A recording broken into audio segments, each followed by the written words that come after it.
Praise the Lord everyone. सबको जय मसीह की।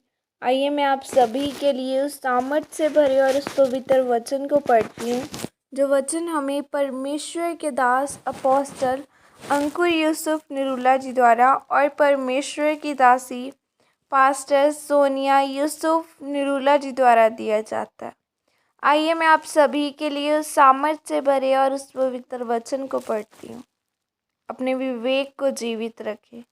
जैसे कि पवित्र बाइबल उत्पत्ति की किताब 39 की 8 से 9 आयत में लिखा है, पर उसने अस्वीकार करते हुए अपने स्वामी की पत्नी से कहा, सुन, जो कुछ इस घर में है मेरे हाथ में है, उससे मेरा स्वामी कुछ नहीं जानता, और उसने अपना सब कुछ मेरे हाथ में सौंप दिया है।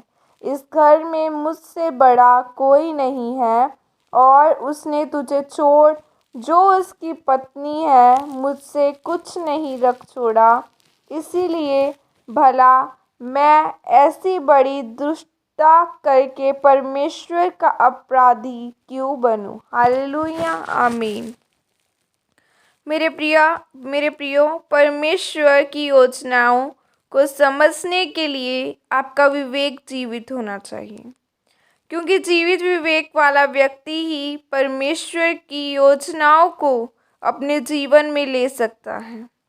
जब आपका विवेक जीवित होता है तो उस जीवित विवेक के ऊपर परमेश्वर हर रोज़ अपनी इच्छाओं की, अपनी योजनाओं की और अपने वचन के द्वारा, आत्मा के द्वारा और अपने दासों के द्वारा जाहिर करता है।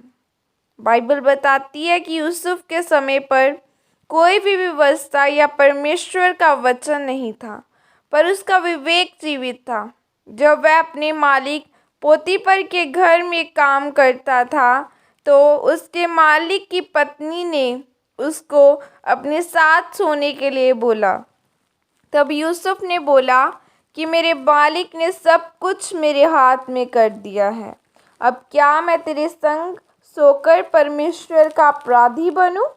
यूसुफ के जीवित विवेक ने उसको इजाज़त नहीं दी कि वह उसके साथ सोए, जबकि बाइबल का कोई भी वचन उसके पास नहीं था कि वह विचार नहीं करना, लेकिन उसका विवेक उसको बोलता था कि यह सब चीज़ें अपराध हैं। इसीलिए यूसुफ ने उस समय पोतीफर की पत्नी के साथ कुछ गलत नहीं किया, बल्कि वह उसके पास से भाग गया।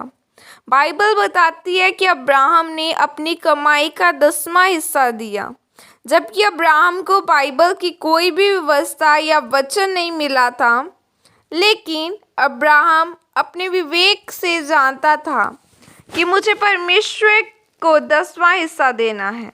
इसीलिए बाइबल बताती है कि अब्राहम इतना आशीषित था कि राजा भी उससे डरते थे। अगर आपका विवेक मरा हुआ है तो आप आत्मिक आग के बीच में बैठकर भी ठंडे हो सकते हैं। मेरे प्रियो, आपका विवेक जीवित होना चाहिए। अगर आपका विवेक मरा हुआ है तो परमेश्वर अपनी योजनाओं को आपके ऊपर कभी जाहिर नहीं करेगा। नए नियम में यूहन्ना ने कहा कि अगर तुम्हारे मन में दोष न हो तो तुम जो भी परमेश्वर से मांगोगे वह तुम्हें मिलेगा। मतलब अगर आपका विवेक मरा हुआ है तो परमेश्वर अपनी योजनाओं को आपके ऊपर जाहिर नहीं करेगा। नए नियम में यूहन्ना ने कहा, अगर तुम्हारे मन में दोष न हो तो तुम जो भी परमेश्वर से मांगोगे वह तुम्हें मिलेगा।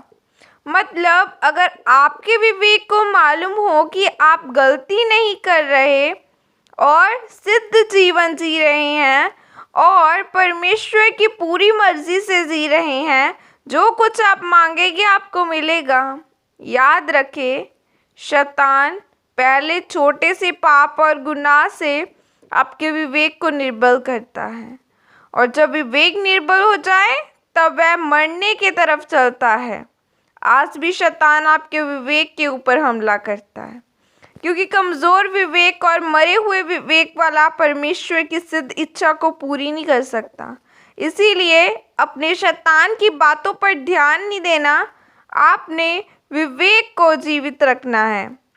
मेरे प्रियो, आपने अपने विवेक को जीवित रखें। अगर आपका विवेक आपको किसी भी काम में दोषी पाए तो वह काम आप कभी भी मत करें, ताकि परमेश्वर अपनी योजनाओं को आपके लिए जाहिर कर सके। इस वचन के द्वारा प्रभु आपको आशीषित करे। आमीन। यह अंगीकार आपकी तरफ से किया जाए। सर्वशक्तिमान परमेश्वर, इस वचन के लिए पिता मैं आपका धन्यवाद करती हूँ। परमेश्वर, मैं अंगीकार करती हूँ कि मैं आपके वचनों के द्वारा अपने विवेक को जीवित रखूंगी और मैं अपनी योजनाओं को आपकी योजनाओं को अपने जीवन में पूरी करूंगी। प्रभु यीशु मसीह के सामर्थ्य नाम में मांगती हूँ। आमीन।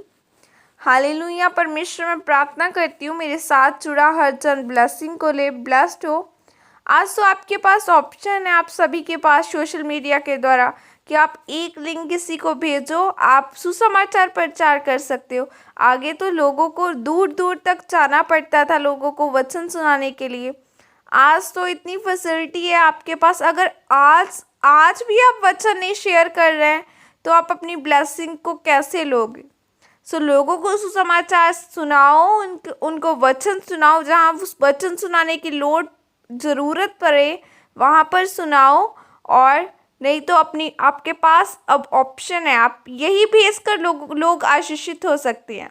God bless you all. Share ज़रूर करें, चाहे कोई भी खुदा का वचन है, शेयर करें और इसके द्वारा खुदा आपको बहुत आशीषित करेगा।